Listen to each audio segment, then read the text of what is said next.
బట్టి నీకు స్తోత్రములు. ఈ ప్రతికూల పరిస్థితులలో తండ్రి, చెడ్డ దినములలో నీ యందు ప్రభువా మేము నిలిచి ఉండుటకు, మీరు మా యందు నిలిచి ఉండుటకు మీరు మాకు అనుగ్రహిస్తున్న కృపను బట్టి నీకు స్తోత్రాలు చెల్లిస్తున్నాం. దేవా, మేమేమై ఉన్నామో అది కేవలం నీ కృపయే. దేవా, నీ యొక్క సహాయమే తండ్రి. మా గొప్పతనం ఏమీ లేదని మీ సన్నిధిలో నేను ఒప్పుకుంటున్నాను తండ్రి. ఈ సమయమందు ప్రభువా మీ వాక్యాన్ని ధ్యానించుచుండగా చెప్పువాడు పరిశుద్ధాత్మ దేవుడే, తండ్రి ఆత్మయే మీలో నుంచి మాట్లాడుచున్నారు కానీ మాట్లాడున్నది మీరు కాదు అన్న మీ యొక్క వాగ్దానమును చేతబట్టుకుని ఎన్నికలేని నేను నిలువబడి ఉండగా నన్ను మరుగుపరిచి నా నోటికి మీ దైవావేశం కలిగిన మాటలు అందించి మీరు మాతో మాట్లాడుతున్నందుకై నీకు స్తోత్రాలు చెల్లిస్తున్నాం. ఆత్మ చెబుతున్న మాటలు చెవులు కలిగిన వాడు వినును గాక. దేవా నాయన, నీ మాటలు వినగలిగిన శక్తిని మాకు దయచేసి మీ రక్తమును మా మీద ప్రోక్షించుకొనుచుండగా మీరు సహాయం చేసి ప్రతి విధమైన సాతాను శక్తుల ప్రభావము, అంధకార శక్తుల ప్రభావం, దుష్ట శక్తుల ప్రభావం, అభ్యంతరకర ఆత్మల ప్రభావం ఈ సౌండ్ వలన ఎవరికి ఎటువంటి ఇబ్బందులు లేకుండా ప్రభువా నీ కృపను అనుగ్రహించి మహిమ పొందుమని యేసుక్రీస్తు నామమును ప్రార్థించి అడిగి వేడుకొనుచున్నాము తండ్రి. ఆమేన్, ఆమేన్, ఆమేన్. దేవునికి స్తోత్రం, దేవునికి స్తోత్రం. 140వ కీర్తన, 141వ కీర్తన, అలా 145 కీర్తనల వరకు ఇవి ప్రవచనాత్మక కీర్తనలు. రెండవ రాకడలో జరగబోయే కార్యములను గూర్చి ప్రవచిస్తూ దావీదు గారు రాసిన కీర్తనలు. అంతేకాకుండా ఈ 6 కీర్తనలకు ఏమని నామకరణం ఉంటుందంటే ఇవి శాపనార్థ కీర్తనలు. ఈ కీర్తనలు ధ్యానిస్తూ 141వ కీర్తనలో సౌలు గారి పరిస్థితి బాగోలేదు, రాజ్యాన్ని పట్టించుకోవట్లేదు, దావీదు వెనకాల పరిగెట్టడమే సరిపోతుంది. అందున దురాత్మ ఒకటి వచ్చి ఆయనని ఇబ్బంది పెడుతుంది. ఫిలిస్తీయులు ఆ సరిహద్దుల దగ్గర యుద్ధానికి కాల్దూతున్నారు. యోనాతానేమో డైరెక్ట్గానే చెప్పేస్తున్నాడు, నేను రాజును అవును, నా తరువాత రాజు అవ్వాల్సింది, తండ్రి తర్వాత రాజు అవ్వాల్సింది నేనే అయినా నేను రాజును అవును, దావీదే రాజు అవుతారు అని బహిరంగంగానే దావీదును రాజుగా ప్రకటిస్తున్నాడు. దావీదు గారేమో ఆ అరణ్యంలో ఆయన తిరుగాడుతున్నాడు. ఏమి చెయ్యాలో తెలియని పరిస్థితులలో వ్రాసిన కీర్తన ఈ 141వ కీర్తన. శత్రువులు ఆయనను తరుముతున్నప్పుడు సౌలు గారేమో చెడ్డవాడని సౌలును చంపేద్దాం అనుకుంటున్నారు, దావీదు మంచోడని దావీదును చంపేద్దాం అనుకుంటున్నారు. ఎందుకంటే చెడ్డోడు చచ్చిపోవాలి, ఒకవేళ మంచిగా ఉంటే ఇతని వల్ల కూడా గొలియాతుని చంపినోడు ఎవరినైనా చంపగలడు, శక్తివంతుడు కనుక మనల్ని ఎవరినైనా కానీ తుదముట్టించగలిగిన సామర్థ్యములు దావీదు దగ్గర ఉన్నాయి. దేవుని ఆత్మ దావీదు దగ్గర ఉంది కాబట్టి దావీదు మనల్ని హతమారుస్తాడు. అందుకని దావీదును చంపేయాలి అనుకుంటున్నప్పుడు వ్రాసిన కీర్తన. ఈ శోధన కాలంలో, ఈ శ్రమల కాలంలో దావీదు కొన్ని నిర్ణయాలు తీసుకున్నాడు. అందులో మొదటి నిర్ణయం 1వ వచనం 2వ వచనం. మొదటి నిర్ణయంగా శ్రమలు వచ్చినప్పుడు మనం ఎవరి వైపు చూడకూడదు, దేవుని వైపే చూడాలి అని దావీదు ప్రార్థన గురించిన ఒక నిర్ణయం తీసుకున్నారు. అది 1వ వచనం 2వ వచనం మనం గత వారం ధ్యానించుకున్నాం. 2వ వచనంలో అంటాడు, సాయంకాలమున నేను చేతులెత్తుట నైవేద్యంలాగా ఉంటుంది, నా ప్రార్థన ధూపంగా ఉంటుంది. అప్పటికి ఈయన యాజకుడు కాదు, లేవీ వంశానికి సంబంధించినోడు కాదు, ఒక రాజు కూడా కాదు, కనీసం లేవీ వంశానికి చెందినోడు కాదు, యోధా వంశానికి చెందినోడు. సాయంకాలపు నైవేద్యం ఎవరు అర్పించాలి అనేది నిన్నటి దినాన్ని, అంటే పోయిన వారాన్ని మనం క్లుప్తంగా మనం తెలుసుకున్నాం.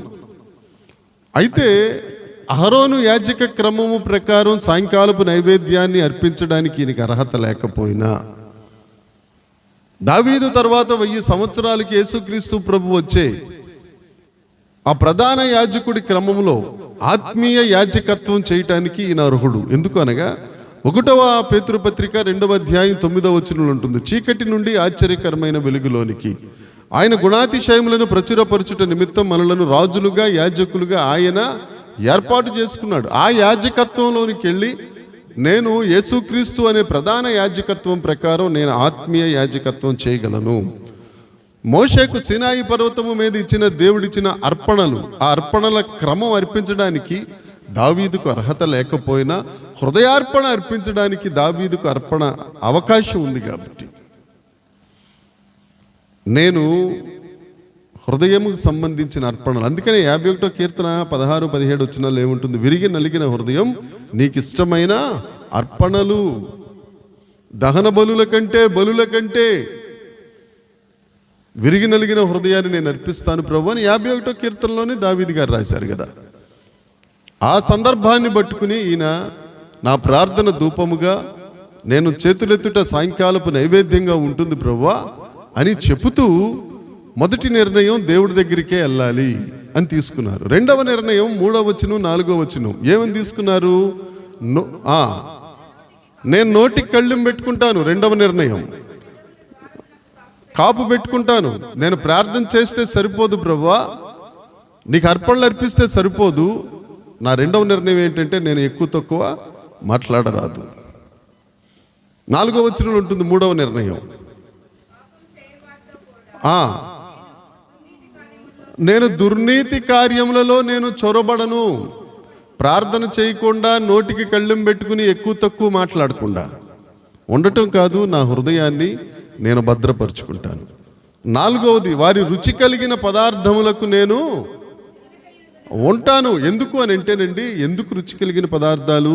ఈయన మొదట్లో చెప్పాను కదా, ఈయన గొల్యాతును చంపిన వీరాది వీరుడు. ఎవరు? దావీదు. సౌలును చంపడానికి, లేకపోతే సౌలును రాజుగా తప్పించడానికి అక్కడున్న పెద్దలందరూ దావీదు గారిని ఒకరి తర్వాత ఒకరు ఇంటికి భోజనాలకి పిలుస్తున్నారు. మంచి మంచి భోజనాలు పెట్టి వాళ్ళు ఆ డిస్కషన్ వెళ్ళిన వెంటనే పెట్టేయండి, తినేస్తాను, తినేసిన వెంటనే టాటా చెప్పేసి వచ్చేయం కదా. వెళ్ళిన తర్వాత చేతులు కడుక్కొని కొన్ని మాటలు మాట్లాడుకుంటాం, రకరకాల ఒప్పందాలు జరుగుతాయి. తర్వాత భోజనం, తర్వాత మరలా పొద్దుందా చెప్పింది మర్చిపోకే, ఇందాక నువ్వు ఎలా చెప్పావు అలా చేసేద్దాం అని వీడ్కోలు ఉంటుంది. ఇవన్నీ ఉంటాయి కదా. వాటన్నిటిలో ఏముంటుందంటే డిస్కషన్ సౌలు గురించే, యోనాతాను గురించే. కాబట్టి వారి రుచికల భోజన పదార్థముల దగ్గరికి వెళ్తే వారు ఇచ్చకములాడు మాటలు మాట్లాడుతున్నారు. బ్రవ్వ, నేను తీసుకునే 4వ నిర్ణయం ఏంటి అని అంటే, వారి దగ్గర భోజనానికి నేను వెళ్ళను. వాళ్ళు రకరకాల భోజనాలు పెట్టి నన్ను ఉచ్చులో పడేస్తున్నారు తండ్రి. వారు నా మీద ప్రేమతో కాదు, గౌరవంతో కాదు బ్రవ్వ, నా మీద వెన్నుపోటు పొడవాలని నన్ను ముందు పెట్టి నన్ను ముందుకు తోసి వీరు తమాషా చూడాలనుకున్నారు. కాబట్టి వారి భోజన పదార్థములకు నేను తిండికి లోబడను. ఎన్నోదండి నిర్ణయం? 4వది. మొదటిది ప్రార్థన చేస్తాను. 2వది నోటికి కళ్ళెం పెట్టుకుంటాను. 3వది దుష్కార్యములను చేయను. 4వది భోజనానికి నేను ఒప్పుకోను. 5వ వచనం చదువుదాం. 5వ వచనం, నీతిమంతుల నన్ను కొట్టుట నాకు ఉపకారము, వారు నన్ను గద్దించుట తైలాభిషేకము.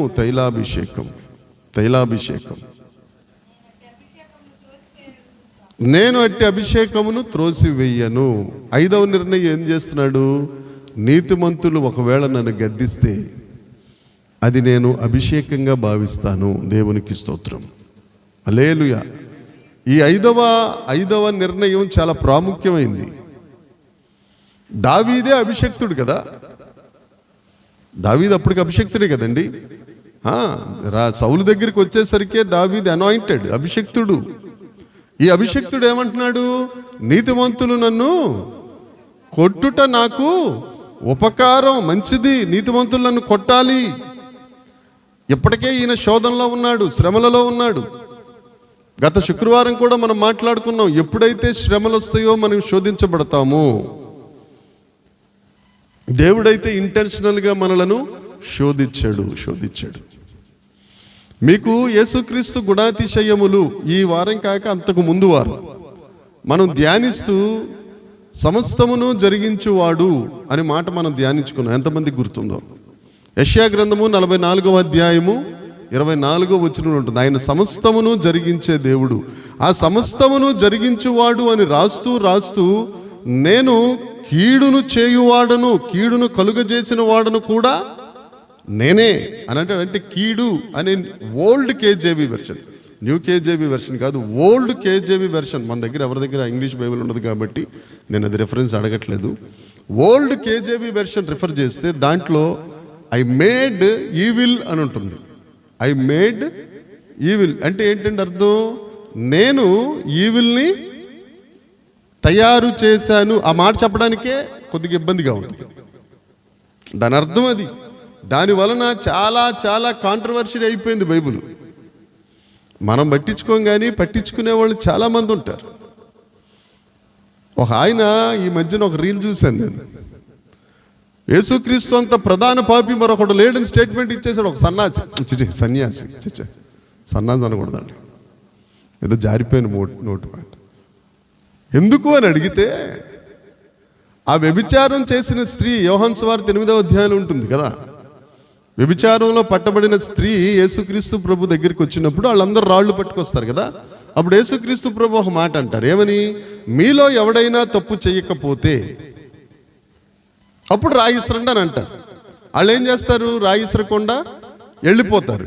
అప్పుడు యేసు ప్రభు ఈ వ్యభిచారం చేస్తున్న స్త్రీతో ఏమంటారు? అమ్మా, వాళ్ళు ఏమన్నా చేశారా? ఏం చేయలేదు ప్రభు. అయితే నేను కూడా అన్న దానికి వీళ్ళు ఏమని చెప్పారంటే, ఏమని దాన్ని ఇంటర్ప్రిట్ చేశారంటే, వాళ్ళు తప్పు చేయలేదు కాబట్టి వెళ్ళిపోయారు, ఈయన ప్రధాన తప్పు చేశాడు కాబట్టి ఈయన కూడా రాయలేదు, కాబట్టి యేసుక్రీస్తు ప్రభు పాపులలో ప్రధానుడు, యేసు ప్రభువే పాపి అని డిసైడ్ చేసేసారండి.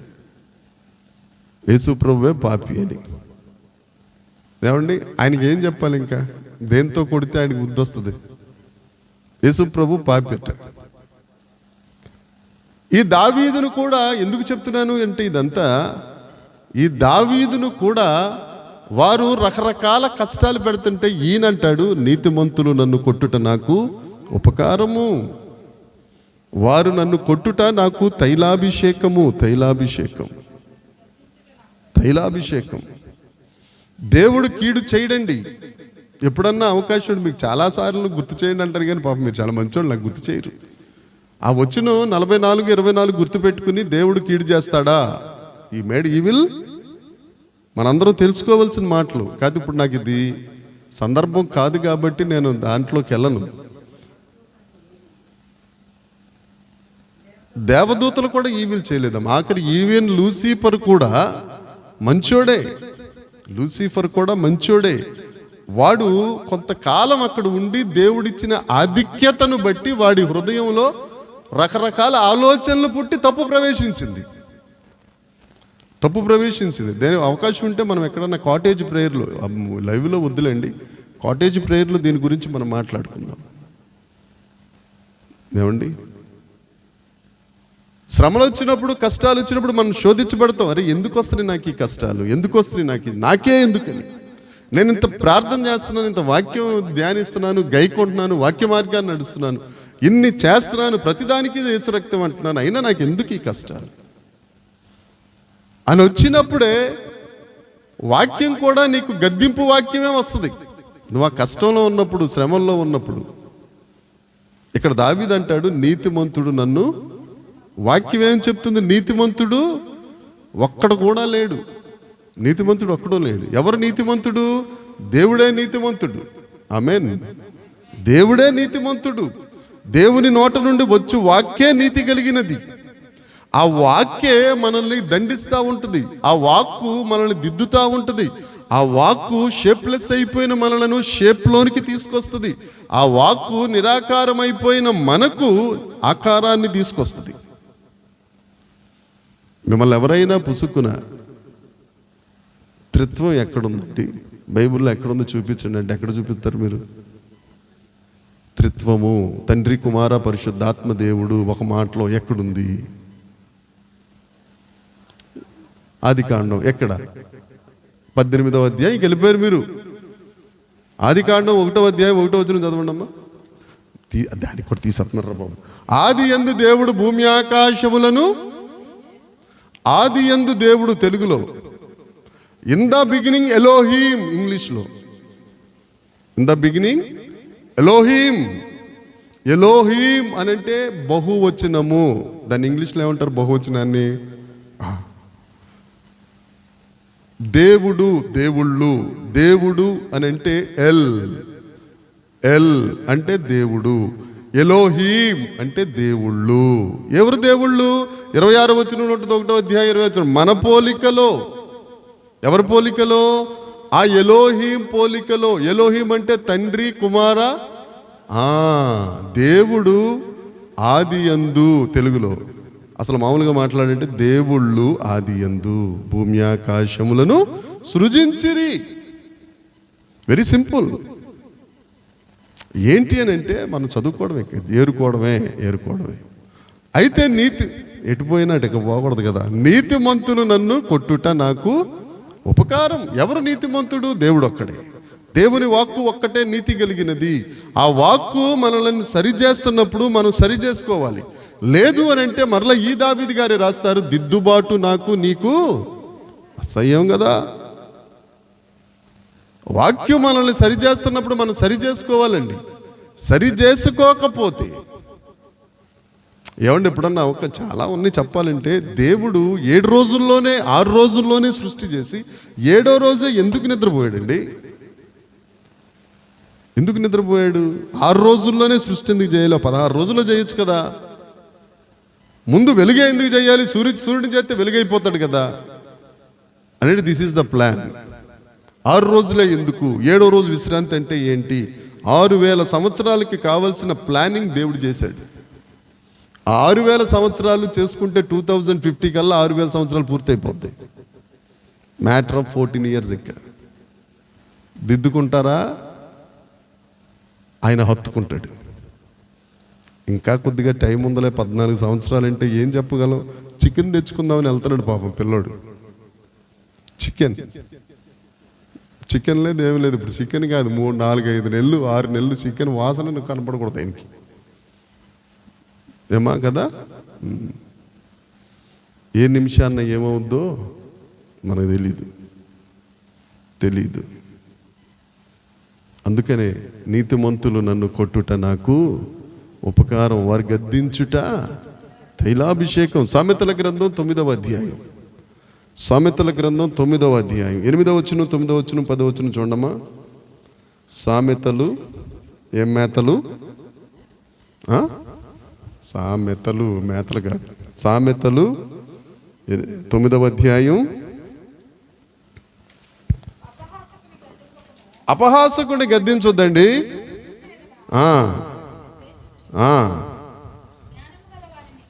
జ్ఞానము కలిగిన వానిని గద్దింపగా, జ్ఞానం కలిగిన వాడిని గద్దిస్తే ఏం చేస్తాడట? ప్రేమిస్తాడు. అపహాసకుడిని గద్దిస్తే ఏం చేస్తాడట? ద్వేషిస్తాడు. ఎవరిని పడితే వాళ్ళు మన బుద్ధి చెప్పకూడదు. మనకు అన్నీ తెలుసు కదా అని చెప్పేసి మన బుద్ధి వాక్యాలు ఎక్కడ పడితే అక్కడ వేయరాదు. యేసుప్రభు అంటారు కొండ మీద ప్రసంగంలో మరొకసారి, ముత్యములను వేస్తే ఏం చేస్తే పందులు, అవి ముత్యాలని దానికి తెలియదు కదా, దాని మేతను కూడా తొక్కేస్తుంది. అపహాసకుడిని గద్దించరాదు. అరే నువ్వు చేస్తుంది తప్పు అనొద్దు. ఆడు 10 సార్లు అంటాడు, నువ్వు తప్పు, మీ నాన్న తప్పు, మీ తాత తప్పు అని అంటాడు. మనల్ని ఎందుకు ఆయనతో అనిపించుకోవడం? ఎందుకు? నీకు దండం రాదు. ఓకే, దండం, పక్కెళ్ళిపోవడం. తర్వాత ఏదో ఒక మంచి రోజు వస్తుంది, కాళ్ళు 2 చేతులు 2 పైకి కట్టేసిన తర్వాత అప్పుడు అర్థమవుద్ది విషయం. 9వ వచనం చదువురా. ఎక్కడ 9? సామెతల గ్రంథం. సామెతలు 9:9. జ్ఞానము కలిగిన వానికి ఉపదేశము చేయగా మరీ జ్ఞానం తెచ్చుకుంటాడు. నీతి కలిగిన వానికి బోధ చెయ్యగా. ఇప్పుడు మరి నీతిమంతులు కొట్టుట ఇది తైలాభిషేకమే కదా, ఉపకారమే కదా. నీతిమంతుడు వాక్యం నీతిమంతులకు, ఎవరికి నీతిమంతులు మీన్స్ ఎవరైతే యేసు ప్రభువుని ఒప్పుకున్నారో, ఎవరైతే యేసు ప్రభువుని నమ్ముకున్నారో, ఎవరైతే యేసుక్రీస్తు నామము పేరిట నిజ బాప్తిజమము పొందుకున్నారో. చాలామంది బాప్తిజం పొందుకున్న వాళ్ళు ఉన్నారు. పునర్జన్మ సంబంధమైన బాప్తిస్మం అని ఉంటుంది తీతు పత్రికలో పౌలు గారు రాస్తూ. ఆదివారం తప్పకుండా సమయానికి వచ్చేసేయండి.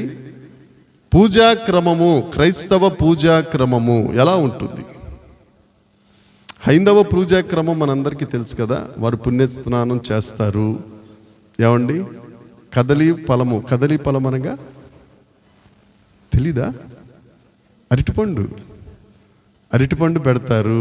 నారీ ఫలం అనగా తెలుసా? టెంకాయ కొడతారు. టెంకాయ కొట్టినప్పుడు కూడా టెంకాయ మీద ఉన్న పీచు ఉన్నట్టుగా నా హృదయము నా పాపములు అలుముకొన్న ఈ పరాత్పరా అని అంటారు. ఇలాంటి సామెతలు శ్లోకాలు కూడా అప్పుడు మీకు చెప్తాను నేను. క్రైస్తవ పూజాక్రమం ఎలా ఉంటుంది, హైందవ పూజాక్రమం ఎలా ఉంటుంది? వాళ్ళు చేసినట్టే మనము చెయ్యాలి. వాళ్ళు హారతి ఇచ్చినట్టే మనము హారతి ఇవ్వాలి.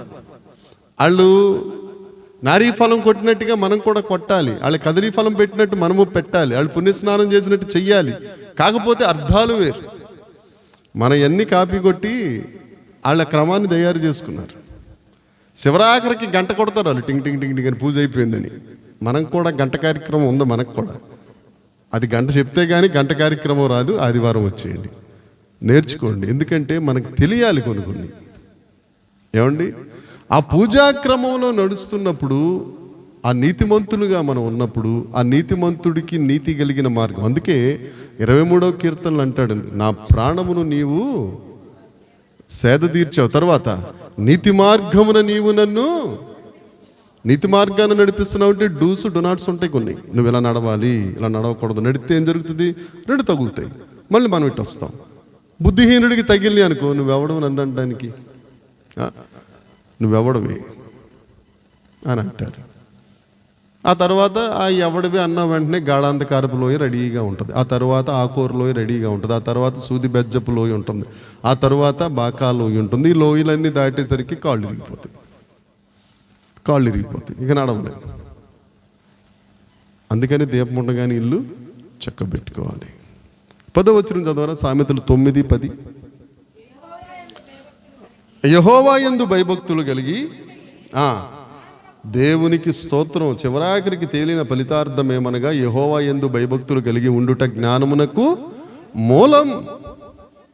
నీతిమంతులు నిన్ను కొట్టుట నీకు ఉపకారం అయితే, నీతిమంతులు గద్దించుట నీకు తైలాభిషేకం అయితే, ఆ తైలాభిషేకం రావాలి అని అంటే నువ్వు దేవుని దగ్గర భయభక్తులు కలిగి ఉండాలి. భయము ప్లస్ భక్తి. కొందరికి భయం ఉంటుంది, కొందరికి భక్తి ఉంటుంది. ఆ రిలీజియన్స్ మనం వద్దులేండి, ఇప్పుడు చెప్పుకోకూడదు. భయము భక్తి లేని వారు ఎవరో తెలుసా? మనమే. మనకు భయం ఉండదు, భక్తి ఉండదు. వాళ్ళు 4 గంటలకు లెగిసి స్నానం చేయాలంటే 4 గంటలకు లెగిసి వేడి నీళ్ళు పెట్టుకుని గేదెలు వేసుకున్నా 50 వచ్చిందా అప్పుడు వేడి నీళ్ళు స్నానం అని చెయ్యరాళ్ళు. 4 గంటలంటే 4 గంటలకి శీతాకాలంలో చన్నీళ్ళు వేసుకుంటే ఎలాగుంటుందో వాళ్ళని అడగాలి. బాబు చన్నీళ్ళు వేసుకుంటే ఎలా ఉంటుంది? మనమా స్నానం లేకపోయినా పర్లేదు, సెంటు కొట్టుకుని చర్చికి వెళ్ళిపోతాం. మనోడు కూడా అంతే, సెంటు బ్యాచ్. ఏంటంటే పరిమళ వాసన రావాలి కదా. భయభక్తులు కలిగి ఉండాలండి దేవుని దగ్గర. హృదయం చాలా ముఖ్యం. శరీరాన్ని నలగగొడితే హృదయం దారికి వస్తుంది. ఉపవాసం చేస్తే శరీరం నలిగితే ఆత్మ బలపడుతుంది. మనం ఉపవాసం చేయము, ఉప్మావాసం చేస్తాం. మనం ఉప్మావాసం పేరేమో ఉపవాసం, ఉప్మా తెచ్చాము. కొద్దిగా ఉందా? రాజకుమారి చెల్లమ్మ గారు మొన్న అదేంటి దంచడం, దాన్ని ఏమన్నామమ్మా, పసుపు దంచడం, మంచి ఉప్మా ఇచ్చారు. తేని దాంట్లో మళ్ళీ పొడొకటి తేమ. అది ఉపవాసం అవదు, ఉప్మావాసం అయిపోద్ది. నీ శరీరం నలగాలి, నీ ఆత్మ బలపడాలి. ఏమండి, అప్పుడు నీతిమంతుల గద్దింపు నీకు ఎలా ఉంటుందంటే ఉపకారంగా ఉంటుంది. నీతిమంతులు నిన్ను కొట్టుట తైలాభిషేకంగా ఉంటుంది. అందుకే తిమోతికి కూడా పౌలు రాస్తూ, మొన్న రాజకుమారి చెల్లెమ్మ కూడా బుధవారం నాడు అది కోట్ చేశారు. ఖండించాలి. చూడండి తిమోతికి పౌలు గారు రాసిన పత్రిక, 2వ తిమోతి పత్రిక 3వ అధ్యాయం 17వ వచనం చూడండి.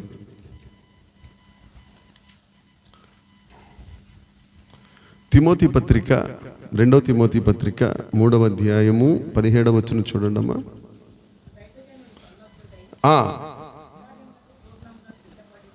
ఉండునట్లు, అవునమ్మా, 2వ తిమోతి, ఖండించుటకును తప్పుదిద్దుటకును ఏంటంట, నీతి యందు శిక్ష చెయ్యాలి. అది ప్రయోజనకరం.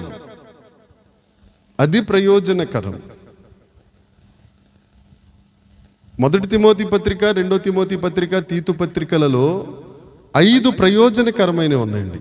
మొదటిది, పాపులు రక్షించుటకు యేసుక్రీస్తు ప్రభు ఈ లోకమునకు వచ్చిన మాట నమ్మదగినదియు పూర్ణాంగీకారమునకు ప్రయోజనకరమైనది. మొదటిది. అందు క్రమంలో ఇది 4వ మాట, ప్రయోజనకరమైనవి. 5 మాటలు ఉంటాయి మొత్తం.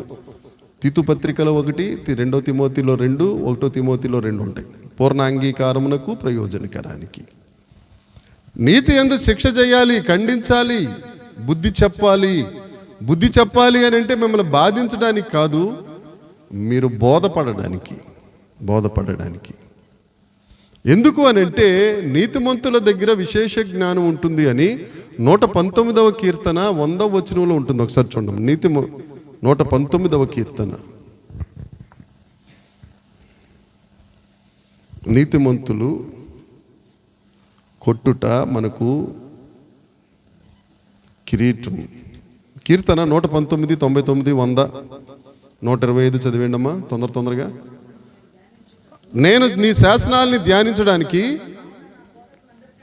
నా బోధకులందరికంటే నాకు విశేష జ్ఞానం ఎక్కడి నుంచి వచ్చింది? నీతిమంతుడు అనే నీతిమంతుడి నుండి వచ్చే, ఆ దేవాది దేవుని నుండి నోట నుండి వచ్చే మాటకు నేను లోబడుతున్నాను.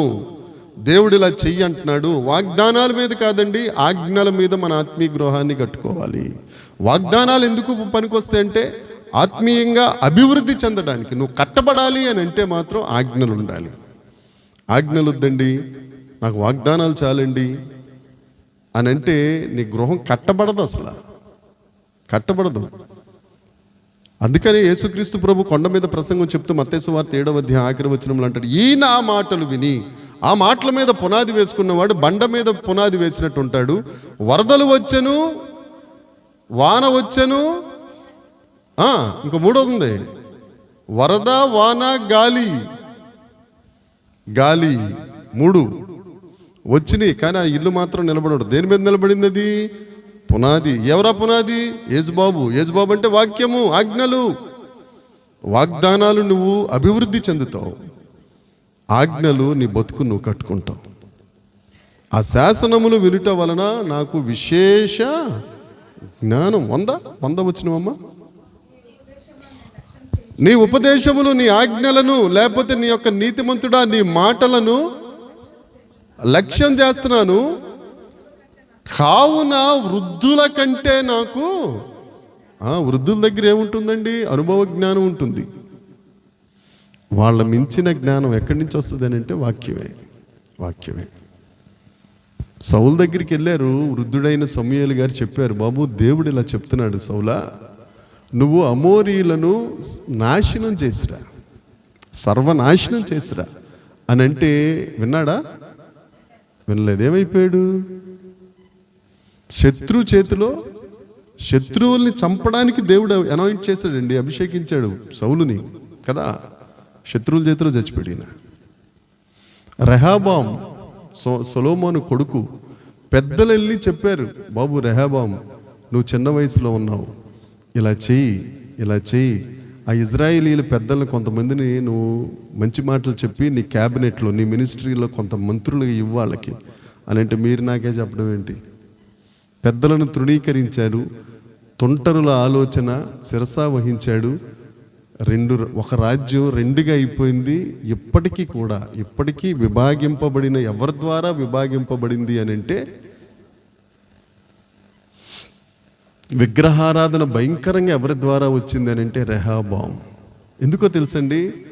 ఈ ఇజ్రాయేలీలందరూ అక్కడ దేవాలయానికి, యెరూషలేములో సొలొమోను గారు కట్టిన దేవాలయానికి వెళ్ళిపోతారని షిలోహులోను బేతేలు అంటే అర్థం ఏంటి? దేవుని ఇల్లు. దేవుని ఇంటిలో దేవుణ్ణి తీసేసి దూడను పెట్టిన దుర్మార్గుడు రెహాబాం. 2 దూడలు తీసుకొచ్చి, ఇవే మిమ్మల్ని ఐగుప్తు నుంచి తీసుకొచ్చినాయి, వీటికి పూజించేయండి, వీటికి బలి చేయండి. ఎక్కడ పస్కా పండుగ అక్కడ చేస్తున్నప్పుడు ఇక్కడ భయంకరమైన ఉత్సవం చేశాడు. మీరు బైబిల్ చదివితే తెలుస్తుంది ఆ వివరం అంతా. ఎవరి వల్ల వచ్చిందని అంటే రెహాబాం వల్ల.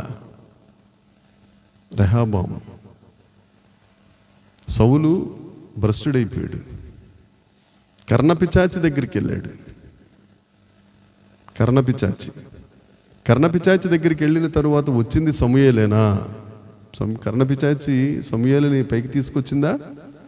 సమూయేలు వచ్చిందా? ఇంకెవరిని వచ్చారా?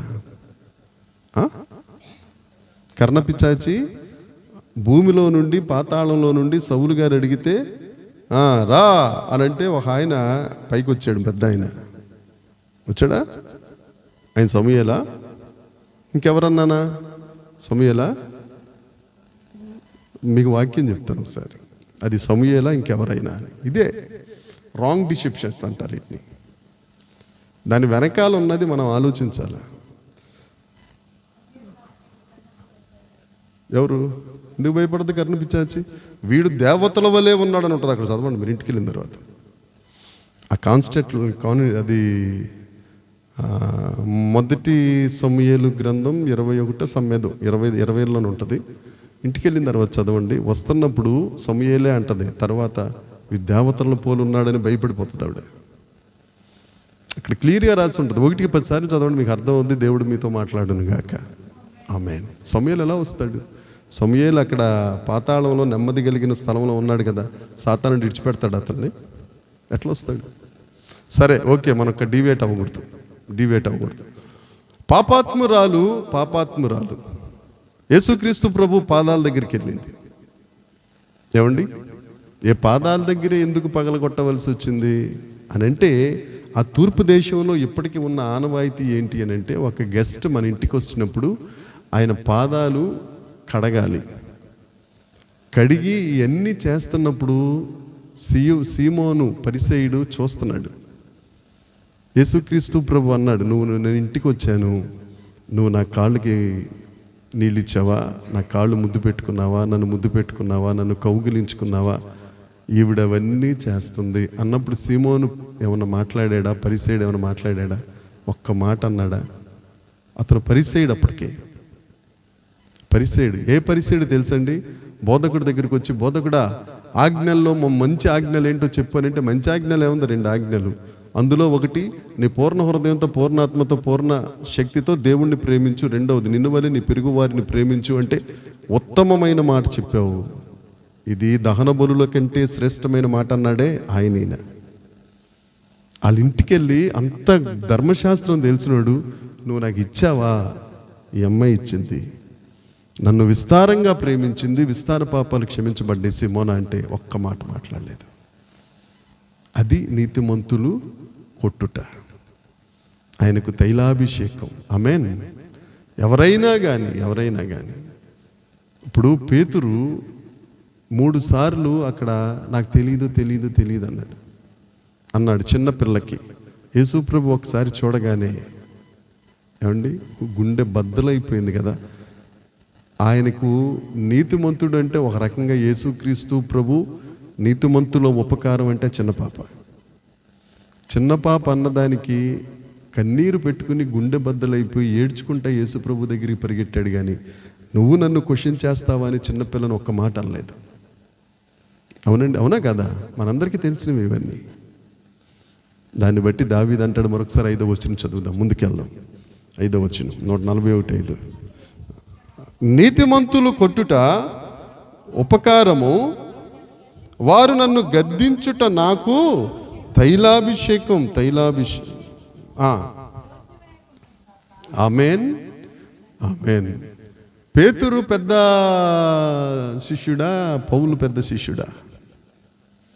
పేతురు పెద్దోడు, తిరుగులేదు. అసలు పేతురు చేసిన సేవ సూపర్ సేవ. అలాంటి పేతురు దగ్గరకు వచ్చి పౌలు అంటాడు, గలతీ పత్రికలో ఉంటుంది ఆ మాట, నువ్వేమనుకుంటున్నావు పేతురు? అన్ని జనులతో భోజనం చేస్తే పక్కన యూదులు ఉన్నారని భయపడిపోయి అన్ని జనులతో భోజనానికి కూర్చోడినా పేతురు గారు. వెంటనే పౌలు 100 మందిలో 100 మంది ఉంటే 100 మందిలోకి వచ్చి, నువ్వేమనుకుంటున్నావు? నువ్వు యేసుప్రభు శిష్యుడు. నువ్వు అన్ని జనులు ఉంటే అన్ని జనులతో పాటు అన్నం తినవా? నువ్వు యూదుడువనా అని గద్దించేసరికి కంట నీరు పెట్టుకుని తప్పైపోయింది పౌలా. నేను వాళ్ళని చూసి, ఆ యూదుని చూసి, నా యోధా మత సాంప్రదాయం దెబ్బతింటదని వెలిచూపుతో నేను ఆలోచించాను. పౌలా, తప్పైపోయింది. అప్పుడే మినిస్ట్రీ స్టార్ట్ అయింది పౌల్ది. ఏమండి, మనం పేతురు కంటే గనులం కాదు కదా. ఎవరైనా ఏమైనా చెప్పితే తల వంచుదాం. మనకది మంచిది. తైలాభిషేకము, ఆ మాటే చాలా మంచిది. ఓకే, ఎన్నోదండి ఇది? ఎన్నో నిర్ణయం? 5వ నిర్ణయం. 6వ నిర్ణయం చూద్దాం. 6వ వచనం, 7వ వచనం కూడా 6వ నిర్ణయం. వారి న్యాయాధిపతులు కొండపేటు మీద నుండి పడద్రోయబడుదురు. నా మాటలు మధురమైనవని వాటిని అంగీకరిస్తారు. ఆ శత్రువులు ఎవరైతే ఉన్నారో, దావీదును ఎవరైతే హింసించాలనుకుంటున్నారో వారు కొండపేటు మీద నుంచి పడద్రోయబడతారట. ఒక పెద్ద బండరాయి ఉందండి, బండరాయి కొండ పైన ఉంది. ఆ బండరాయిని అమాంతం దాని మీద కిందకి తోసేసామనుకో, కిందకు వచ్చేసరికి ఎన్ని తునకలు అయిపోతుంది, అది ఎన్ని మొక్కలు అయిపోతుంది. అది 138వ కీర్తన, కీర్తనల గ్రంథం 138వ కీర్తన 8వ వచనాన్ని చూద్దాం. 138వ కీర్తన 8వ వచనం. యెహోవా నా పక్షమున కార్యము సఫలము చేయును. యెహోవా దేవునికి స్తోత్రం. దేవునికి స్తోత్రం. 6వ నిర్ణయం ఏమిటి అని అంటే, ప్రభువా నా శత్రువులను నేను పగ తీర్చుకుందేవా నీ చేతికి అప్పగిస్తాను. మనం కూడా మనం చేయవలసిన పని ఏంటి అని అంటే, మన శత్రువుల్ని దేవుని చేతికి అప్పగించేయడమే. ఆమేన్ అంటలేదు మీరు? ఆమేన్. రోమా 12వ అధ్యాయంలో కూడా ఏం చెప్తాడు ఆయన? పగ తీర్చుకొనుట ఆయన పని. మనం ఆయన పని ఎందుకు తీసుకోవాలా? పగ తీర్చుకోవడం ఆయన తీర్చుకుంటాడు. ఇంకో మాట చెప్తున్నాను, క్షమించమన్నాడు మనల్ని, క్షమించాడు ఆయన కూడా. కానీ శత్రువు తన పిల్లలకు చేసిన ఆ దుష్ట కార్యాన్ని ఆయన ఎప్పుడు మర్చిపోడండి, ఎప్పుడు మర్చిపోడు. మనల్ని మర్చిపోమన్నాడు, మీరు వాళ్ళని క్షమించేయండి అన్నాడు. కానీ దేవుడు మాత్రం వాళ్ళకి కంట కనిపెడతానే ఉంటాడు. మనకి 10 పైసలు కీడు చేస్తే 10 రూపాయల కీడు వాళ్ళు పొందుకునే వరకు దేవుడు నిద్రపోడు. ఆమేన్.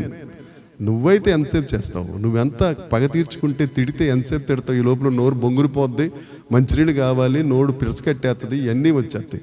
కాముగా అలాగా దేవునికి స్తోత్రం అంటాం, దండం పెట్టడం, ప్రభువా చూసుకొని ఆయన చూసుకొని నేను వెళ్తున్నాను అని వెళ్తే ఆయన కనుదృష్టి మన మీద ఉంటుంది, ఆయన మీద ఉంటుంది.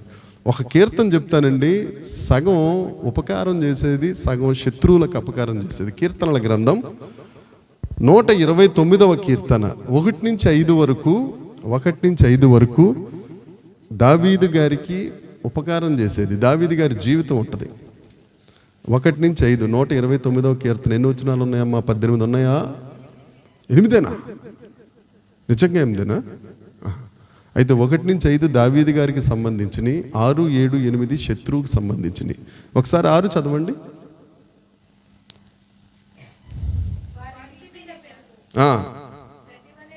ఎవరండి? మన శత్రువులు. ఇంటి మీద గడ్డి పెరుగుద్ది, మనకు తెలుసు కదా. ఇంటి మీద గడ్డి ఎంతసేపు ఉంటుంది? ఇల్లు ఎంతసేపు ఉంటుంది? అది తర్వాత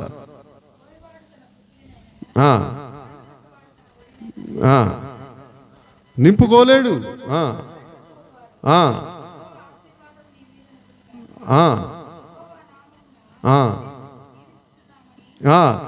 ఎవరూ చెప్పరండి దేవుడు నిన్ను దీవిస్తాడు, దేవుడిని ఆమెను అనరు. అప్పుడు అదే రాసింది అక్కడ, అనరు. ఒకవేళ అన్న తర్వాత కూడా ఆమెను అనరు. ఒకవేళ మనం దేవుడిని దీవించిన కాకన్నా దేవుడు దాన్ని బిలాం మాటలు తిప్పినట్టు మనం ఆశీర్వాదం నీ శాపమని వచ్చేద్దాడికి. ఎందుకంటే అబ్రహాం ఆశీర్వాదం అది, నేను ద్వేషించే వారిని నేను ఏంటంటాడండి ద్వేషిస్తాను, ఆశీర్వదించే వారిని. మనల్ని ఎవరైనా ద్వేషిస్తున్నారనుకో, వందనం పెట్టడం, దేవుని స్తోత్రం రావడం ఆయన చూసుకుంటాడు. ఏమండి? 6వ నిర్ణయం ఏం తీసుకోవాలంటే, మన శత్రువులను దేవుని చేతికి అప్పగించవలెను. ఆమేన్. తర్వాత వచ్చిన 8వ వచనం, 9వ వచనం, 10వ వచనం చదువుదాం. నా ప్రభువా నా కన్నులు నీ తట్టు చూస్తున్నాయ్యా, నా ప్రాణము దారపోయొద్దయ్యా, నా నిమిత్తం వడ్డిన వల నుండి, ఉచ్చులో నుండి నన్ను తప్పించి కాపాడు. వలలో చిక్కుకుందురుగాక. అంటే ఈ 3 వచనాలు దేనికి సంబంధం అంటే, దేనికి సాదృశ్యం అంటే, ఏం నిర్ణయం అంటే, దేవా నా శత్రువులు నీ చేతికి అప్పగించాను, నువ్వు వాళ్ళని ఏం చేస్తావు, కానీ నేను మాత్రం నీ మీద విశ్వాసం ఉంచుతానయ్యా. ఆమేన్. ఈ 3 వచనాలు విశ్వాసానికి సంబంధించినవి. చెప్దాం మొదటి నుంచి. 1-2 వచనాలు, నేను నీ సన్నిధికి వస్తాను ప్రభువా. 2వ వచనంలో నోటికి కళ్ళెం పెట్టుకుంటాను తండ్రి. ఇంకొకటి, దుష్కార్యములు నా హృదయంలోనికి రానివ్వను, రుచి కలిగిన పదార్థములు అంటే వారితో నేను సహవాసము చెయ్యను. తర్వాత, నీతిమంతులు నన్ను కొట్టుట నాకు ఉపకారము, గద్దించుట నాకు తైలాభిషేకము. ఈ 5 నిర్ణయాలు ఆయన తీసుకున్నాడు, సేమ్ మనమే తీసుకోవాలి. తర్వాత 6, 7 నా శత్రువుని ప్రభువా నీ చేతికి అప్పగిస్తున్నాను తండ్రి. నేను ఆ 8, 9, 10 నీ మీద నేను విశ్వాసాన్ని ఉంచుతున్నాను. ఒక మాట అండి, మన కంటికి కనపడని దేవుడి మీద. అందుకే చూసి నమ్మిన వారి కంటే చూడక నమ్మిన మనము ధన్యులము. మనం చూడలేదు, చూడకుండా యేసుక్రీస్తు ప్రభు ఉన్నారని, ఆత్మదేవుడు ఉన్నారని, ఆత్మదేవునికి మనం హృదయం ఆలయమని, ఆ ఆలయంలో ఆయన ఉన్నారు కనుక మనం పరిశుద్ధంగా ఉండాలని, మన మాట పరిశుద్ధంగా ఉండాలని ఆ నియమములన్నీ మనం పాటిస్తున్నాం. మనం ధన్యులం. ఆమేన్. అందుకే యెషయా గ్రంథము 42వ అధ్యాయము 22వ వచనం ఉండదు, బూదిగంత వాసులారా నా వైపు చూచి రక్షణ పొందండి. ఏముంది ప్రభువా నీ వైపు చూసి రక్షణ పొందడానికి? ఏముంది నాయన? అక్కడెక్కడో మైపాడు దగ్గర మీటింగ్ పిలిస్తే ఇదే మాట ప్రసంగం, బూదిగంత వాసులారా నా వైపు చూసి రక్షణ పొందండి.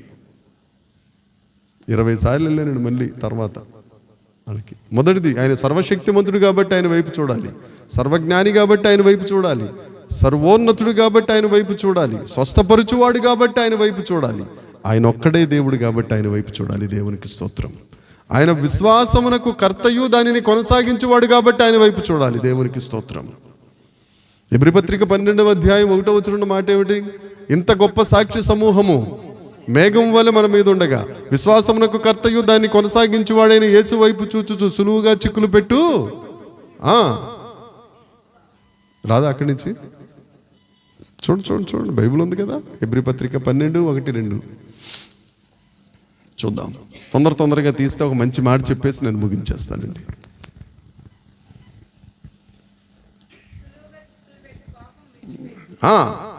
విశ్వాసమునకు కర్తయు కొనసాగించువాడైన యేసు వైపు చూచుచు మన ముందున్న అది ఓపికతో, ఆయన చూస్తేనే నీకు ఓపిక వస్తుంది. ఆయన విశ్వాసమునకు కర్త. మత్తయి సువార్త 14వ అధ్యాయంలో యేసుక్రీస్తు ప్రభు శిష్యులందరినీ మీరు దోనెక్కి అవతలకి రండి, నేను తర్వాత వస్తాను అని చెప్పి అన్నాడు కదా. వీళ్ళు దోనెక్కి ప్రయాణం చేస్తున్నారు. సగం దూరం వెళ్ళిన తర్వాత తుఫాను వచ్చేసింది. తుఫాను వస్తూ ఉంటే ఆ తుఫాను మీద నుండి ఆయన నడిచి వచ్చేస్తున్నాడు అటు నుంచి. అసలు ఎంత మంచి మాట అంటేనండి, తుఫాను వస్తుంటే తుఫానులో నుండి, రేపు విందాం, రేపు శనివారమే కదా, నహూము గ్రంథం 1వ అధ్యాయం 3వ వచనంలో ఉంటుంది అన్నమాట. రేపు మరి ఇప్పుడు వచ్చారు, ఎప్పుడు టైంని బట్టి. ఆయన తుఫానులోను సుడిగానిలోను వస్తాడట. ఆయన దేనిలో వస్తాడు ఉందమ్మా? నహూము 1:3 786 పేజీ కూడా చెప్పేశాను మీకు. అంతేనా?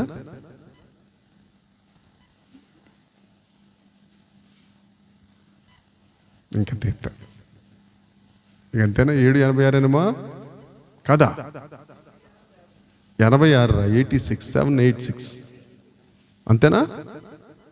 చదవండి 1:3 చదవండి.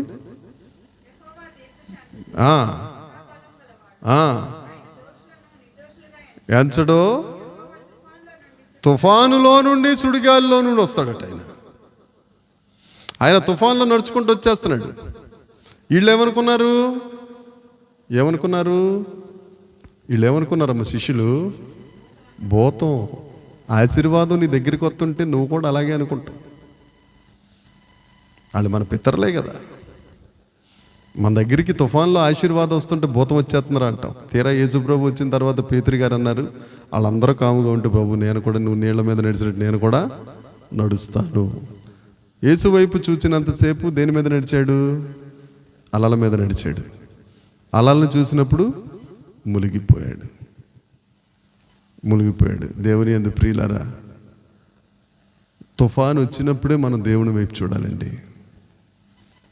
తుఫాన్ వచ్చినప్పుడే, ఆ తుఫాన్లోని మెల్లని స్వరం వినగలిగితే ఆ మధ్య అది కోడి ఏం మెదడమ్మా, ఏం మెదడు క్రొవ్వు మెదడేస్, క్రొవ్వు మెదడు దొరికిన అనుభవం. ఆ తుఫాన్లు వస్తున్నప్పుడు, కష్టాలు వస్తున్నప్పుడు, దేవుడు మనతో మాట్లాడుతున్నప్పుడు ఆ ప్రశాంతత ఉంటుంది. దేవునికి స్తోత్రం. ఆ తుఫాన్లు చూడాలండి. ఆ తుఫాను వచ్చినప్పుడే మనం వాగ్దానాలు పట్టుకోవాలండి. ఆ తుఫాను వచ్చినప్పుడే మనం ఆజ్ఞలు పట్టుకోవాలండి. యోసేపు గారు ఇశ్రాయేలీయుల దగ్గర ఒక ప్రామిస్ చేసుకున్నాడు కదా. ఏం ప్రామిస్ అది? ఆదికాండ గ్రంథం 50వ అధ్యాయం 25 వచనం చూడండి. యోసేపు గారు చేసుకున్న, యోసేపు 50:25 ఆదికాండం. ముగించేస్తానమ్మా, ఇంకొక నిమిషం ఉంది. ఈ ఒక్క నిమిషంలో చిన్న డౌట్ మీకు పెట్టేసి నేను వదిలేస్తాను. మనశ్శాంతిగా ఉండకూడదు మీరు ఇంటికి వెళ్ళిన తర్వాత కూడా. ఏంటంటండి, ఎంత విశ్వాసం అండి అది కదా. దేవుడు నిశ్చయంగా మిమ్మల్ని చూడ్డానికి వస్తాడు. దేవుడు మీకు కనపడతాడు. దేవుడు మిమ్మల్ని విడిపిస్తాడు. దేవుడు మిమ్మల్ని ఆశీర్వదిస్తాడు. ఎంత విశ్వాసం చూడండి. దేవుడు తప్పక మిమ్ములను చూడవస్తాడు. అప్పుడు మీరు నా ఎముకలను ఎక్కడి నుంచి, అంటే ఎన్ని సంవత్సరాలకి దేవుడు మీకు చూస్తే అప్పటి వరకు నా ఎముకలు, నా కొఫేన్, నా సమాధి పెట్టి ఇక్కడే ఉండాలి, పాతి పెట్టరాదు, అంతే కదా. చెప్పట్లా మీరు ఎవరు? ఇబ్బందిగా ఉంటే చెప్పండి, ఆపేతాను. సమాధి పెట్టి ఇక్కడే ఉండాలి, దేవుడు చూడడానికి వస్తాడు. అది ఎన్ని సంవత్సరాలు అయినా కానీ మీరు దాన్ని ఉంచాలి. 110 సంవత్సరాలు బతికాడు. 110 తర్వాత 320 సంవత్సరాలు ఆ శవ పేటిక అక్కడే ఉంది. ఈ లోపల ఎంతోమంది పుట్టారు, ఎంతోమంది చచ్చిపోయారు, ఎంతోమంది పుట్టారు, ఎంతోమంది చచ్చిపోయారు. ఆ శవ పేటిక మాత్రం చెప్పాలి సుమారు 320 సంవత్సరాలు ఆ గుడారంలో ఉన్నది. ఏమండి, అర్థం చేసుకోండి. చాలామంది పుట్టారు, చాలామంది చిన్నపిల్లలు సైతం ఆ శవపేటికను చూస్తా బతికేస్తున్నారు. అరే యోసేపురా, మన యోసేపు ఇలా వచ్చాడంటరా, ఆయన పేటికిరా, దేవుడు ఎప్పుడైనా మనల్ని చూస్తాడురా, ఎప్పుడైనా మనల్ని, దట్ ఈస్ ద వాగ్దానం, ఎప్పుడైనా మనల్ని చూస్తాడు, ఎప్పుడైనా మనల్ని చూస్తాడు. యోసేపు, మోషే వచ్చాడు, శ్రమలు అయిపోయినాయి, కష్టాలు అయిపోయినాయి, పసకా పండుగ అయిపోయింది. ఎవరికి వారు హడావిడిగా ఉన్నారు. ఏ హడావిడి? ఇంటి పక్కల బంగారం తీసేసుకోవాలి, సామాన్లు సదరాలి, దాని మీద ఎక్కించాలి, కోళ్ళు, పెట్టలు, కుక్కలు, అన్నీ, ఒక కుక్క కూడా డెక్క కూడా విడిచిపెట్టలేదు, అన్నీ ఏరుకుంటున్నారు. ఈ పేటికను పట్టించుకున్నవాడు ఒకడే ఒకడున్నాడు. నిర్గమాకాండం 13వ అధ్యాయం 11వ వచనం చూడమ్మా. ఈ కఫీన్ ఎవరు పట్టించుకున్నారు?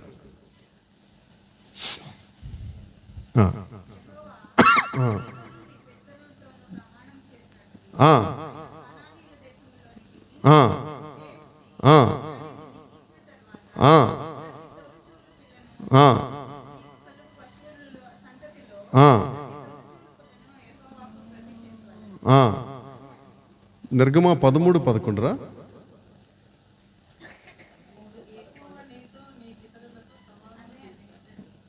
30:11 చూడండి, లేకపోతే 31:11 చూడండి.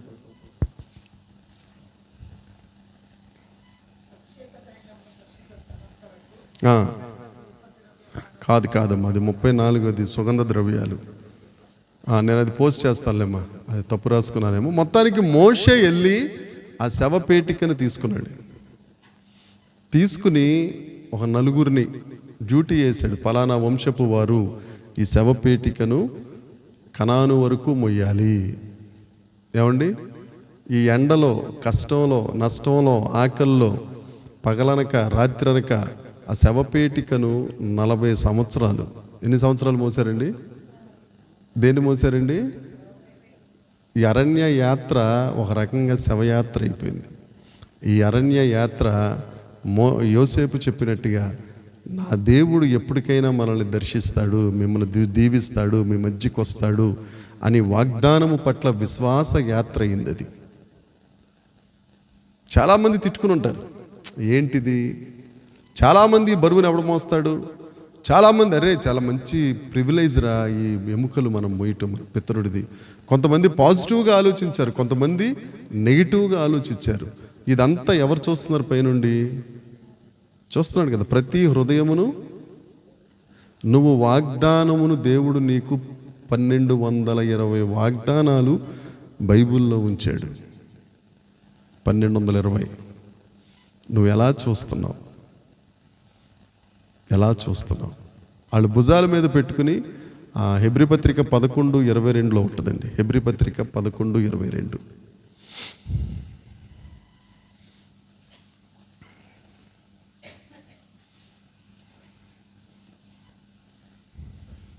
హెబ్రీ పత్రిక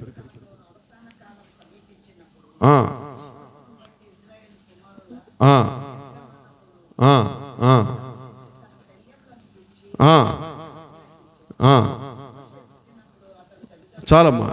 దేన్ని బట్టమ్మా? విశ్వాసమును బట్టి. కదా, విశ్వాసం గురించే కదా మనం మాట్లాడుతున్నాం. 141 కీర్తన 8, 9, 10 వచనాల్లో దేవా నువ్వు తప్పక చూసుకుంటావు. తీసుకెళ్లారు యెహోషువ గారు షెకెములో. యెహోషువ గ్రంథం 24వ అధ్యాయం రాసుకోండి, చదవక్కర్లేదు. షెకెములో అబ్రహాముతో దేవుడు చేసిన నిబంధన ప్రకారం యాకోబు ఆ షెకెము కుమారుల దగ్గర ఆ కొన్న పొలములో, ఆ నిబంధన భూమిలో యోసేపు శల్యాలను తీసుకెళ్ళి ఎన్ని సంవత్సరాల తర్వాత,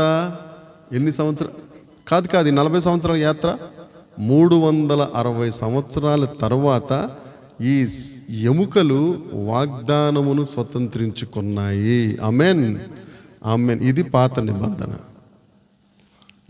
నిబంధన. క్రొత్త నిబంధనలో ఏంటి? యేసుక్రీస్తు ప్రభువు కూడా మరణించారు. ఆయన శవపేటికను కూడా తీసుకెళ్ళి సేమ్ అక్కడే పాతిపెట్టారు. ఆయన లేవలేదు, ఈయన లేచాడు. ఆమేన్. ఆ వాగ్దానం మోసుకుంటా వచ్చాడు, అక్కడే పాతిపెట్టారు. కొత్త నిబంధనలో యేసుక్రీస్తు ప్రభువును కూడా అక్కడే పాతిపెట్టారు. ఆ వాగ్దానమును వారు విత్తారు. కొత్త నిబంధనలో మనం స్వతంత్రించుకుంటున్నాం. పునరుద్ధానము. నువ్వు విశ్వాసం ఉంచితే చూడండి, 360 సంవత్సరాల విశ్వాసం. ఆ విశ్వాసానికి మనం వారసులము. హల్లెలూయా. ఎంత గొప్ప దేవుడు అండి, ఎంత గొప్ప దేవుడు. ఎప్పుడు యోసేపు ఎముకలు, ఎప్పుడు ఆదికాండం, ఎప్పుడు 50వ అధ్యాయం, ఎక్కడ యోహాను సువార్త 21వ అధ్యాయం, 19, 20 అధ్యాయాలు ఏమో. హెబ్రీలకు వచ్చేసరికి అది పట్టిక. ఏమండి, నువ్వెక్కడున్నావో నేనెక్కడున్నావో అప్పటికి కదా. అబ్రహాములో మనలను చూచిన దేవుడు, నీ సంతానమును ఆకాశ నక్షత్రాలాగా నీ సంతానమును ఇసుకరేణు వల్ల చేస్తానన్న ఆ గుంపులో మనం ఉన్నాం. అట్ ద సేమ్ టైం సిలువలో యేసుక్రీస్తు ప్రభు వేలాడుతున్నప్పుడు ఆయన హృదయంలో మనం ఉన్నాం. హల్లెలూయా, హల్లెలూయా. తప్పకుండానండి వచ్చే నెల 7వ తారీఖు కానీ, వచ్చే నెల 17 రెండవ శుక్రవారం, ఇప్పుడు శనివారం, యోసేపు ఎముకలు ఎలా ప్రయాణం చేసిననే మాట మనం మాట్లాడదాం, చూసుకుందాం. ఎందుకంటే నేర్చుకోవాలి. యోసేపు ఎముకలు అనే మాట మనం ధ్యానిద్దాం. ఒక్కటి గుర్తుపెట్టుకోండి, మన దేవుడు విశ్వాసానికి కర్త. మనం ఆయన దగ్గర ప్రార్థన చేసినప్పుడు కొన్ని నియమాలు చూసుకుని మనం ఒగ్గబట్టుకోవాలండి. నోటికి కళ్ళెం పెట్టుకోవాలి. ప్రధానమైనది కంటిని జాగ్రత్తగా చూసుకోవాలి. నీ కన్ను నీ ఎదుట సరిగ్గా ఉండాలి. కుడికి కానీ ఎడమకు కానీ చూడకూడదు. నీ కన్ను, నీ చూపును బట్టి చెప్పేయచ్చు నీ క్యారెక్టర్ ఏంటో. నీ చూపును బట్టి చెప్పేయచ్చు, నీ నడకను బట్టి చెప్పేయచ్చు నీ క్యారెక్టర్ ఏంటో. సౌలు గారు సమూయేలు గారు, సొలొమోను గారు ఎంత ధ్యానించాడు. నీ కన్ను సరిగ్గా ఉండాలి, నీ నోరు జాగ్రత్తగా ఉండాలి. దుష్టులతో సహవాసం చేయొద్దు, రుచికల భోజనాలకు లొంగిపోవద్దు. బిర్యానీకి లొంగిపోయేవారు బోల్డ్ అంతమంది అండి. బిర్యానీ బిర్యానీ బిర్యానీ బిర్యానీ ఏముండదు. ఇక్కడి నుంచి ఇక్కడ వరకే. లోపలికి వెళ్ళిన తర్వాత బిర్యానీ అయినా, ఐస్ బిర్యానీ అయినా. ఐస్ బిర్యానీ తెలుసా మీకు? చద్దన్నం ఐస్ బిర్యానీ. బిర్యానీ అయినా ఐస్ బిర్యానీ అయినా ఒకటే. ఇక్కడి నుంచి ఇక్కడికి లొంగిపోవద్దు. నీతిమంతులు మనలను గద్దించుట ఉపకారం, గద్దించుట తైలాభిషేకం. చూసుకోండి. శత్రువుల్ని దేవుడికి అప్పచెప్పండి. ఆయన మీద విశ్వాసం ఉంచండి. విశ్వాసం ఉంచి వాళ్ళకి ఏదో అయిపోవాలని కాదు, నువ్వు చూసుకుంటావు ప్రభు, నువ్వు మర్చిపో. నీ కళ్ళ ముందే వారి పతనం నువ్వు చూస్తావు. ఆమేన్. దేవుడు మనలను దీవించునుగాక. అయితే శత్రువు ఒకడే, అపవాదే మన శత్రువు. వాడి పతనాన్ని మనం చూస్తాం. దేవునికి స్తోత్రం. ఆయన మీద విశ్వాసం ఉంచుదాం. యోసేపు ఎముకలని 360 సంవత్సరాల తర్వాత తీసుకెళ్ళిన దేవుడు 300 సంవత్సరాలకు ఆఖరి 60 సంవత్సరాల్లో మనం ఉన్నాం. మనల్ని తప్పక పరలోకమునకు వాగ్దాన దేశమునకు తీసుకెళ్ళునుగాక. వాగ్దానమును స్వతంత్రించుకుందుముగాక. పునరుద్ధాన శక్తిని పొందుకొందుదుముగాక. యేసును పోలి, యేసు సువాసన కలిగి, దూతలతో, కెరూపులతో, సెరూపులతో పరిశుద్ధుడు పరిశుద్ధుడు పరిశుద్ధుడు. అంతేనా? 3 సార్లు 6 సార్లా? ఎందుకని 3 సార్లు? ఒక పరిశుద్ధుడి తండ్రి, ఓ పరిశుద్ధుడు యేసుప్రభు, ఓ పరిశుద్ధుడు ఆత్మ. కాబట్టి అక్కడ వారితో పాటు ఆనందించుదముగాక. దేవుడి వాక్యమును దీవించునుగాక. ప్రార్థన చేద్దాం అండి.